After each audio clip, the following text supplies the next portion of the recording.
Good afternoon students, class 11th। सभी बच्चे अपनी सामान्य हिंदी की बुक निकालिए और काव्य खंड में चैप्टर फर्स्ट कबीर दास जी निकालिए।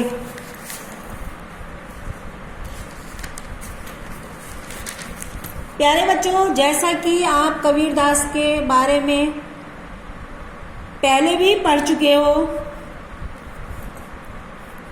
कि कबीर जो है वो महान कवि एवं समाज सुधारक थे।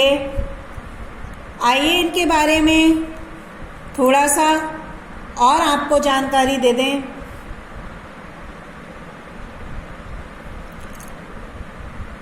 ऐसा माना जाता है कि महान कवि एवं समाज सुधारक महात्मा कबीर का जन्म काशी में सन 1398 ईस्वी में हुआ था। एक किंवदंती के अनुसार कबीर ने किसी विधवा ब्राह्मणी की कोख से जन्म लिया, जो लोकलाज के भय से इन्हें लहरतारा नामक स्थान पर एक तालाब के समीप रखाई थी। वहां से इन्हें नीरू और नीमा नामक एक मुस्लिम जुलाहा दंपत्ति ने उठा लिया और इनका लालन पालन अपने पुत्र के समान किया। इस प्रकार इन पर बचपन से ही हिंदू और मुस्लिम दोनों धर्मों के संस्कार पड़े। इनका विवाह लोई नामक स्त्री के साथ हुआ था, जिससे इनके कमाल और कमाली नाम के दो संतानें हुई। महात्मा कबीर के गुरु जो थे वो रामानंद जी थे, जिनसे गुरु मंत्र पाकर ये संत महात्मा बन गए। ठीक है, अब आइए इसको देखें। कबीर के जन्म के संबंध में यद्यपि कबीर चरित्र बोध में एक उक्ति भी मिलती है। 1455 साल गए चंद्रबार एक ठाट गए ठे, जेठ सुदी बरसायत को पूर्णमासी प्रकट भये। यानी कि महान कवि एवं समाज सुधारक कबीर दास का जन्म काशी में 1398 में ईस्वी में हुआ था।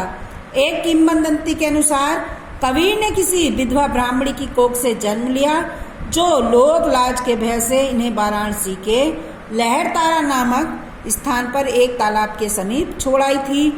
वहां से इन्हें नीरू और नीमा नामक एक मुस्लिम जुलाहा दंपत्ति ने उठा लिया और इनका लालन पालन अपने पुत्र के समान किया। इस प्रकार इन पर बचपन से ही हिंदू और मुस्लिम दोनों धर्मों के संस्कार पड़े। इनका विवाह लोई नामक स्त्री के साथ हुआ था, जिससे इनके कमाल और कमाली नाम की दो संतानें उत्पन्न हुई। महात्मा कबीर के गुरु रामानंद जी थे। ठीक है, अब देखिए आगे। इनके जीवन का अधिक समय काशी में बीता। जीवन के अंतिम दिनों में ये मगहर चले गए थे। कबीर की मृत्यु के समय के संदर्भ में भी विद्वानों में मतभेद है। अधिकांश विद्वान के अनुसार इनकी मृत्यु मगहर में सन 1518 ईस्वी में हुई। इनके शव का संस्कार किस विधि से हो, इस बात को लेकर हिंदू मुसलमानों में विवाद भी हुआ। हिंदू इनका दाह संस्कार करना चाहते थे और मुसलमान इन्हें दफनाना चाहते थे।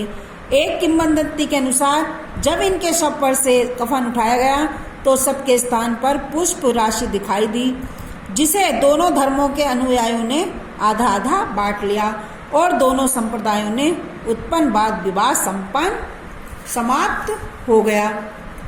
कबीर जो थे वो निर्गुण एवं निराकार परमात्मा के उपासक थे। यद्यपि परमात्मा के लिए उन्होंने राम शब्द का प्रयोग किया है, लेकिन इनके राम दशरथ पुत्र न होकर निराकार ब्रह्मा हैं। इन्होंने कहा भी है, निर्गुण राम जपाहु रे भाई। कबीर के अनुसार ज्ञान और योग की साधना से ही उस परम ब्रह्मा का साक्षात्कार संभव है। जब तक हमें ज्ञान नहीं होगा और योग साधना नहीं होगी तो हम उस ब्रह्मा का साक्षात दर्शन नहीं कर सकते। इन्होंने ब्रह्मांडम्बरों का विरोध करते हुए मन से परमात्मा का ध्यान करने का उपदेश दिया। ज्ञान और नाम स्मरण को प्रधानता देते हुए कबीर ने प्रभु प्रेम की महत्ता प्रतिपादित की है। अब देखिए कबीर की शिक्षा के बारे में। यद्यपि कबीर पढ़े लिखे नहीं थे, उन्होंने स्वयं में लिखा है, मसी कागज छुओ नहीं, कलम गयो नहीं हाथ। उन्होंने कागज और कलम छुई नहीं है, और कभी मसी कागज छुओ नहीं, मसी स्याही और कागज उन्होंने छुआ नहीं, और कलम को कभी हाथ नहीं लगाया। कबीर की रचनाएं बीजक, कबीर ग्रंथावली और कबीर वचनावली से में संग्रहित है। कबीर की वाणियों का संग्रह बीजक नाम से प्रसिद्ध। इनके 3 भाग हैं, जिसमें साखी, सबद, रमैनी। ठीक है, आइए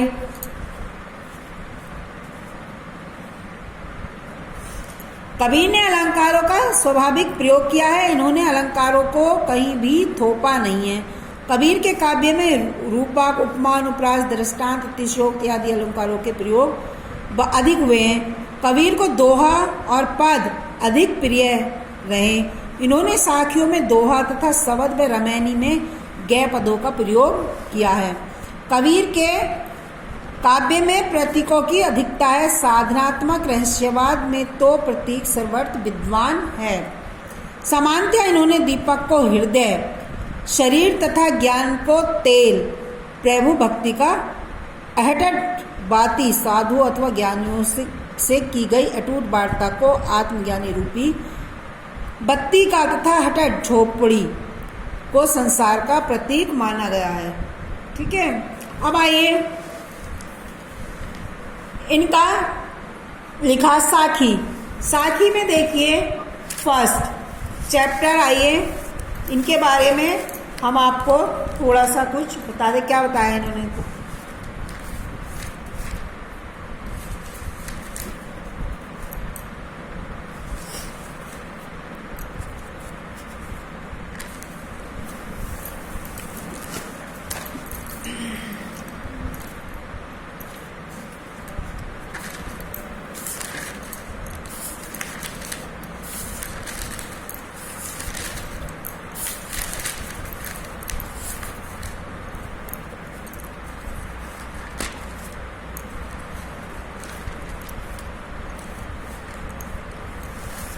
चलिए आइए देखिए इसमें, बलिहारी गुरु आपड़े गोहाड़ी के बार, जिनी मानिस ते देवता करत न लागी बार। प्रस्तुत साखी में कबीर के द्वारा गुरु की महिमा का वर्णन किया गया है। प्रस्तुत साखी में कबीर के द्वारा गुरु की महिमा का वर्णन किया गया। उन्होंने कहा, बलिहारी गुरु आपड़े गोहाड़ी के बार कि हे गुरु, मैं आपके ऊपर बार बार बलिहार जाता हूँ, जिन्होंने एक दिन में मुझे मनुष्य से देवता बनाने में तनिक भी देर नहीं की। ऐसे गुरु को मैं बार बार बलिहार जाता हूँ। ठीक है, अब देखिए दूसरा, सतगुरु की महिमा अनंत, अनंत किया उपकार, लोचन अनंत उघाड़िया, अनंत दिखावड़ हार। तो इस साखी में भी कबीर के द्वारा गुरु की महिमा का वर्णन किया गया है। सतगुरु की महिमा का वर्णन करते हुए कबीरदास जी कहते हैं कि सतगुरु की महिमा अनंत है। मेरे सतगुरु की महिमा जो वो अनंत है, अपार है। जिन्होंने अनंत किया उपकार, जिन्होंने मुझ पर अनेक उपकार किए हैं। लोचन अनंत उघाड़िया, कि उन्होंने मुझको दिव्य दृष्टि प्रदान की और अनंत ब्रह्मा के दर्शन कराए हैं, अर्थात भगवान की अनंत सत्ता के विराट स्वरूप से परिचित कराया है। एक बार फिर से सुनिए, सद्गुरु की महिमा का वर्णन करते हुए कबीरदास जी कहते हैं कि सद्गुरु की महिमा अनंत है, अपार है। जिन्होंने मुझ पर अनेक उपकार किए हैं, अनंत क्या उपकार, जिन्होंने मुझ पर अनेक उपकार किए हैं। उन्होंने मुझको दिव्य दृष्टि प्रदान की है और अनंत ब्रह्मा के दर्शन कराए हैं, अर्थात भगवान की अनंत सत्ता के विराट स्वरूप से परिचित कराया है। एक और देखिए, बूढ़े ते परी उबरे, बूढ़े थे परी उबरे, गुरु की लहरी चमकी, भेरा देखा जर्जरा उतरी पड़े फरंकी। प्रस्तुत पंक्तियों में गुरु कृपा के प्रभाव का वर्णन किया गया है। प्रस्तुत पंक्तियों में गुरु कृपा के प्रभाव का वर्णन किया गया है। कहा है, बूढ़े थे परी उबरे। गुरु की कृपा का वर्णन करते हुए कबीरदास जी कहते हैं कि हम तो भवसागर में डूब गए थे। बूढ़े थे परी उबरे कि हम तो भवसागर में डूब गए थे।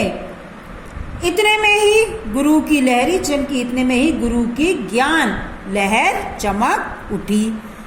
भेरा देखिया जर्जरा, गुरु की कृपा होने से हमने देख लिया कि हमारा बेड़ा अत्यंत जर्जर है।